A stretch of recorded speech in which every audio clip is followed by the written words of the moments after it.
Vannes-Plumelec, ça a eu lieu déjà contre la montre à plusieurs reprises. Plumelec, c'était son Grand Prix Plumelec au départ. Et Plumelec, là aussi, parlons de ces étapes qui entrent dans l'histoire. Finalement, on les trouve là. En 1982, le Tour de France est arrêté. L'étape contre la montre par équipe est arrêtée dans le nord de la France, entre Orchy et Denain par là. Et donc à Denain, les métallurgistes sont en grève, bloquent les routes parce qu'il y a une flopée de licenciements qui est annoncée. Donc ils arrêtent le Tour de France. Ils arrêtent la première équipe avec Kuiper, donc, qui était là, le leader. Ils arrêtent la première équipe. À partir du moment où la première équipe est arrêtée, c'en est terminé, l'étape est annulée.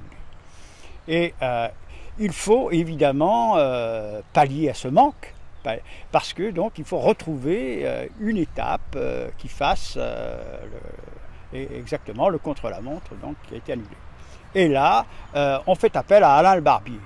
Alain Le Barbier est commissaire du Tour de France, commissaire régulateur du Tour de France, et alors qu'on cherche la ville et le parcours qui va remplacer l'étape de Denain, eh bien, le Barbier lui dit « Moi, je peux vous la trouver et ça sera chez moi. Ça peut être chez moi. » Félix Lévitan et Jacques Godet sont conquis. Ils disent « On vous fait confiance, on connaît votre entre-gens, on connaît votre façon de bâtir les courses, vous êtes un homme de terrain, vous partez et on vous donne carte blanche et vous nous trouvez une étape. » Alain Le Barbier s'en va, il réussit à convaincre un petit peu les gens de Plumelec, le conseil général, enfin bref, toutes les forces vives, je dirais. Et puis on a l'étape Vannes-Plumelec pour le Tour de France. C'est même peut-être Lorient-Plumelec, non, c'était Vannes-Plumelec. Bref, peu importe.